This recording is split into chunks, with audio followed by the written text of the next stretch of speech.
Welcome to Sleep Revenge, a cold November morning that started like any other Thanksgiving. My daughter Sophie was 10 years old at the time, and she was, in many ways, the most thoughtful child I had ever known. She had been working on handmade Thanksgiving cards for her grandparents for an entire week before our trip. Every day after school, she would sit at the kitchen table with her crayons and markers and construction paper, carefully drawing turkeys with their feathers fanned out in rainbow colors, sketching pumpkins with crooked smiles, writing messages inside each card in her careful, deliberate handwriting. She wanted everything to be perfect. She wanted her grandparents to know how much she loved them, how much she had been looking forward to seeing them. I watched her work on those cards, her tongue sticking out slightly from the corner of her mouth in concentration, and I felt that familiar ache in my chest, the one that came whenever I thought about how my parents treated her compared to my siblings' children. But I pushed that feeling down. It was Thanksgiving, after all. A time for family. A time for gratitude. Maybe this time would be different. Maybe this time my parents would see Sophie the way I saw her, as a bright, loving, deserving little girl who just wanted to be loved in return. We had a 3-hour drive ahead of us to get to my parents' house, and Sophie was practically vibrating with excitement in the backseat. She had packed a small bag with her favorite toys, her tablet, and the cards she had made, checking every few minutes to make sure they were still safe. Every time we passed a farmhouse or saw trees with golden leaves still clinging to their branches, she would point and exclaim about how beautiful everything looked. She asked me at least 5 times if I thought Grandma and Grandpa would like their cards, and each time I told her yes, of course they would. They were going to love them. I hoped I was telling the truth. I hoped that for once my mother would look at one of Sophie's creations and see the love that went into it, instead of dismissing it with a distracted wave and a generic, "That's nice, dear," before turning her attention elsewhere. But I did not let my doubts show. I smiled at Sophie in the rearview mirror and told her that Grandma and Grandpa were going to be so happy to see her. And she believed me, because at 10 years old, she still believed that the world was fundamentally fair, that if you were kind to people, they would be kind back, that if you loved someone, they would love you in return. It was a beautiful belief, one I hated to see tested. We arrived at my parents' house at 2 o'clock in the afternoon, and the place was already bustling with activity. Cars lined both sides of the driveway and spilled out onto the street. Inside, there were about 20 people, aunts and uncles and cousins I had not seen in months, all gathered in the living room and kitchen, talking and laughing and catching up. The house smelled like roasting turkey and sage and pumpkin pie, and for a moment, just a moment, I let myself believe that today would be the day everything felt normal. Sophie ran ahead of me, clutching her handmade cards to her chest, her eyes scanning the crowded rooms for the faces of her grandparents. She found them in the kitchen, where my mother was directing traffic, telling people where to put the dishes they had brought, where to set the extra chairs, who was in charge of what task. Sophie barreled toward her, ignoring the conversations happening around her, focused entirely on her mission. Grandma, I made these for you," she said, holding out the cards like they were precious treasures. Her face split into a smile so wide it looked almost painful. My mother barely glanced down. She took the cards from Sophie's hands without really looking at them, said, "That's nice, dear, go put your things in the guest room," and then turned back to the aunt who had been asking her about where to put the cranberry sauce. It was so quick, so dismissive, that for a moment I wondered if I had imagined it. But I had not. Sophie's smile faltered, just for a second before she caught herself and nodded. "Okay, Grandma," she said, her voice already quieter than before, already smaller. She walked toward the stairs, and I watched her go, watched the way her shoulders had dropped, the way she was no longer practically bouncing with excitement, the way she clutched the strap of her backpack instead of holding her head high. I told myself it was fine. My mother was busy. There was a lot going on. She had not meant to be dismissive. She was just distracted. Sophie would understand. Sophie always understood. She was used to this, and that was the problem, that she was used to it, that at 10 years old she already knew that her grandmother's love came with conditions she could never quite meet. I followed Sophie up the stairs to the guest room, helped her settle in, asked her if she was okay because I had to ask, because that was what mothers did, but I already knew the answer she would give. "Yeah, I'm okay," she said, but her voice was flat, and she did not look at me when she said it. She sat on the edge of the bed and looked at her hands, and I wanted to say something, wanted to tell her that I saw what happened, that it was not right, that her grandmother should have looked at those cards, should have seen the work and love that went into them. But I did not, because it was Thanksgiving, because I did not want to ruin the day, because I kept hoping that things would get better, that my mother would come around, that if I just gave it enough time, enough chances, something would change. So instead, I just sat next to Sophie on the bed and put my arm around her and told her that dinner would be ready soon and that she could come help set the table if she wanted. She nodded, and we went back downstairs together, and I tried to ignore the heavy feeling in my chest, the sense that something was wrong, that something was about to happen that I could not take back. Dinner was almost ready when we came back down, and my mother was in full command mode, telling people where to sit, what to bring in from the kitchen, who was helping with what. She was in her element, the center of attention, the matriarch holding court over her domain. She spotted Sophie across the room and called her name, and Sophie walked over immediately, eager to be included, eager to be helpful. "Yes, Grandma," she said, and my mother told her that she could help clear the table after dinner, and that she would be washing dishes. "Okay," Sophie said, and she meant it. She liked helping, always had. She thought it meant she was being useful, being grown up, being included in the adult activities that she so desperately wanted to be part of. I did not think much of it at the time. I thought my mother was including her, giving her a way to feel useful and important. I thought it was fine. I was wrong. Dinner was called, and everyone found their seats. My father at the head of the table, my mother at the other end, extended family filling in the sides until every chair was taken, and the table was crowded with plates and glasses and serving dishes. Sophie started to sit down next to me, and I moved my chair over to make room for her, but my mother stopped her before she could sit down. "Not there, Sophie," my mother said, her voice carrying across the room. "You're sitting in the kitchen." "The kitchen," I repeated, sure I had heard wrong. "There's no room at the table," my mother said. "She can eat in there." "There's plenty of room," I said. "We can squeeze in another chair. It's fine." But my mother was not asking, she was telling, and before I could protest further, my father spoke up from his place at the head of the table.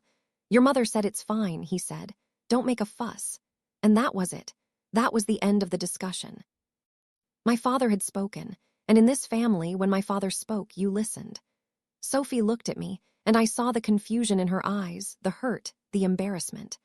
I started to protest again, but she picked up her plate before I could say anything and walked into the kitchen, and I could see her through the doorway, sitting at the small breakfast table by herself, eating alone while everyone else laughed and talked at the big table.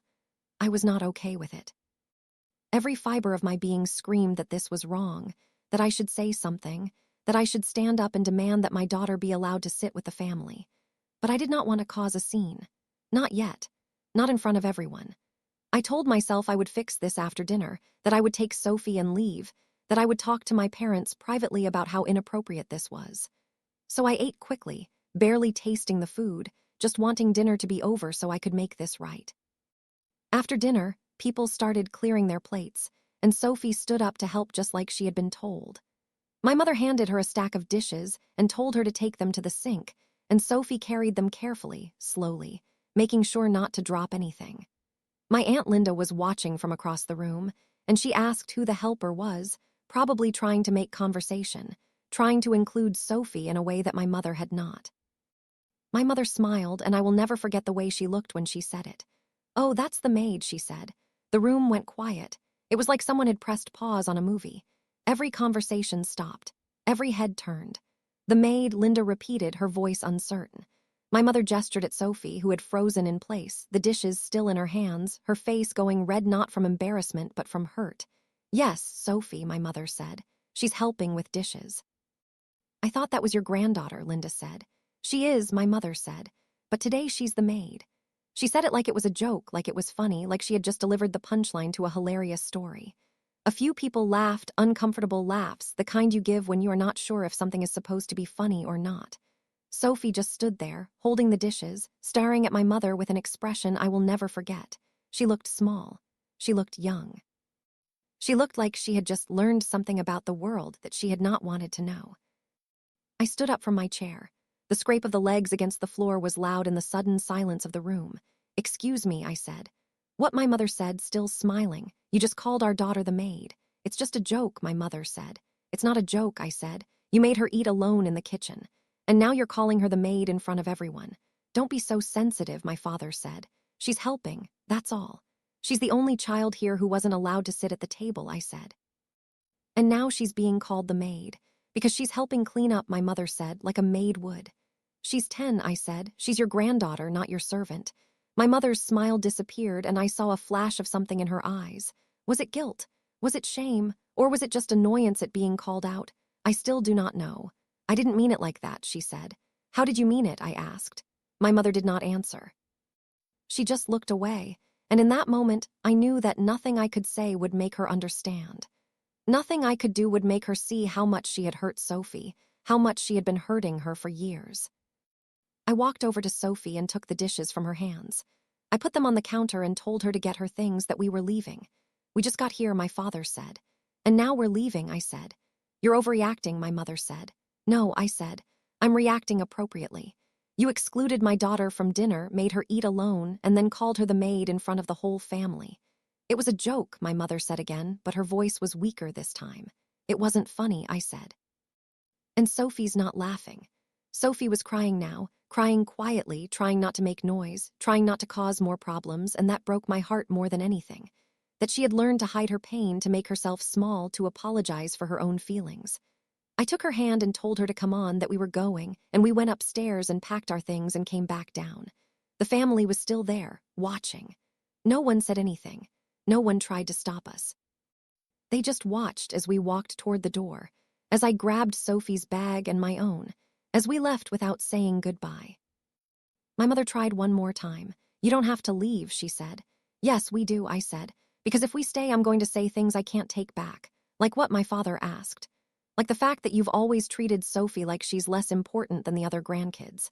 Like the fact that she's the only one who gets excluded, the only one who gets put to work, the only one who gets called the maid." "That's not true," my mother said. "It is true," I said, "and you know it. You've just never been called out on it before." We left. We drove home in silence. Sophie fell asleep in the back seat about halfway through, and I kept glancing at her in the rearview mirror, at her tear-stained face, at the way she was curled up on herself even in sleep. I thought about all the times I had made excuses for my parents, all the times I had told myself that they did not mean it, that they just showed love differently, that I should give them another chance. I thought about Sophie, about her handmade cards, about the way she had run into that house so excited to see her grandparents, and I felt a rage building inside me that I had never felt before. It was not just about what had happened that day. It was about every birthday that had been forgotten, every school play that had gone unattended, every achievement that had been dismissed, while my siblings' children were praised for the smallest accomplishments. It was about years of watching my daughter try so hard to earn love that should have been freely given, and failing through no fault of her own. When we got home, I carried Sophie inside and put her to bed. She did not wake up. I sat in the hallway outside her room for a long time, just thinking. I thought about what I should have done differently, about whether I had overreacted, about whether leaving had been the right choice. I thought about my parents, about why they were the way they were, about whether they even realized what they had done. And I thought about Sophie, about what she must be feeling, about how much this must have hurt, about what I could do to make it better. The truth was, I could not make it better.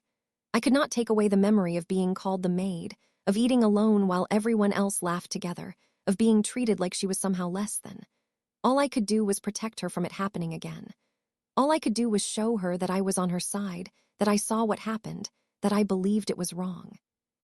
The next morning, Sophie came downstairs and asked if we were going back to Grandma and Grandpa's house. "No," I said. "Why not?" she asked. "Because they hurt you," I said. "And I'm not going to let that happen again." "I'm okay," Sophie said. "I know you are," I said. "But that doesn't make what they did okay." She looked at me for a long moment, and I wondered what she was thinking, what she was feeling, whether she was trying to protect me the way I was trying to protect her. Then she nodded and went to sit in front of the television, and I knew that no matter what happened next, things had changed between her and my parents forever. My mother called that afternoon. "I think we should talk," she said. "I don't," I said. I didn't mean to hurt Sophie's feelings, my mother said. But you did, I said. And you didn't even realize it. That's the problem. So what do you want me to do, my mother asked, and I could hear the impatience in her voice, the sense that she was being forced to deal with something she did not think was a big deal. I want you to apologize to Sophie, I said. Not to me, to her. And I want you to mean it, not just say the words because you think it'll fix things. Of course I'll apologize, my mother said. Good, I said, then do it. Can we come over, my mother asked.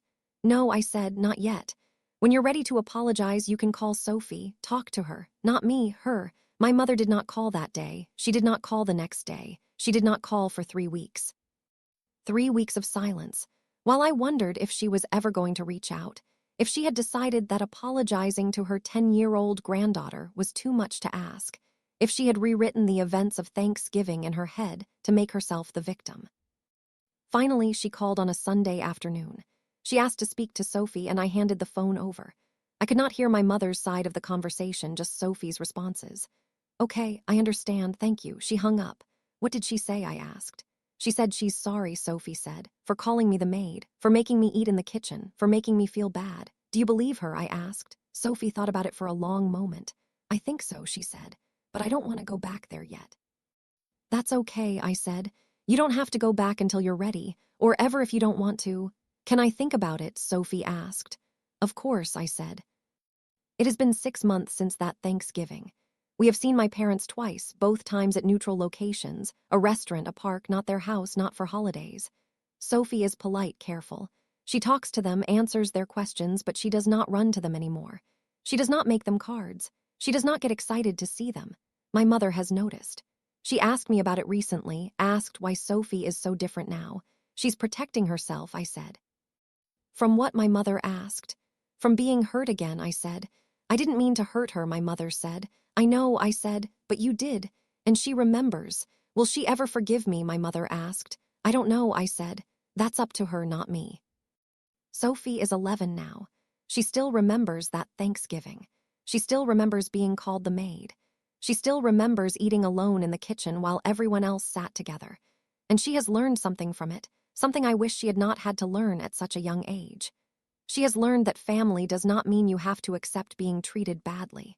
She has learned that it is okay to protect yourself, even from people who are supposed to love you. She has learned that love is not just about what you feel for someone, but about how you treat them, about whether you show up for them, about whether you make them feel valued and important and seen. These are good lessons, important lessons, but I hate that she had to learn them this way. I hate that my parents, the people who were supposed to love her unconditionally, were the ones to teach her that love can be conditional, that family can hurt you, that sometimes the people who are supposed to build you up are the ones tearing you down. So I am asking you, the people listening to this story, did I overreact? Did I do the right thing by leaving, by calling my parents out, by demanding an apology? Should I have stayed quiet, laughed off the joke, let Sophie continue to believe that this was normal, that this was what she deserved? Or did I do the right thing by showing her that she did not have to accept being treated this way, by standing up for her when she could not stand up for herself? I think I know the answer, but I need to hear it from you. I need to know that I made the right choice. I need to know that protecting my daughter was more important than keeping the peace. I need to know that the silence in the car on the way home that day, the tears on Sophie's face, the months of distance that followed, that all of it was worth it. Because the truth is, I still wonder sometimes. I still wonder if I should have tried harder to make my parents understand, if I should have given them more chances, if I should have done something differently. But then I look at Sophie, at the way she carries herself now, at the boundaries she has learned to set, at the way she knows her own worth, and I think maybe I did do the right thing. Maybe finally, after years of watching her try and fail to earn love that should have been freely given, I gave her something more valuable. I gave her the knowledge that she did not have to earn it at all, that she was enough, just as she was, that anyone who could not see that did not deserve her time, her energy, her love. If this story resonated with you, if you have ever had to choose between family and standing up for yourself or someone you love, I want to hear about it. Leave a comment below, tell me your story, and if you believe I did the right thing or if you think I should have handled it differently, let me know that too. I'm still trying to make sense of what happened, still trying to figure out if there was a better way. What I do know is this. My daughter is worth more than a joke made at her expense. She's worth more than being dismissed, ignored, made to feel small. She is worth standing up for. And if that means my relationship with my parents is never the same, then that is a price I am willing to pay. Thank you for listening to Sleep Revenge. If you enjoyed this story and want to hear more, please subscribe, like, and share with someone who needs to hear it. Until next time, remember this. You do not have to accept being treated badly by anyone, even family. You deserve to be seen, to be valued, to be loved. Do not ever let anyone make you forget that.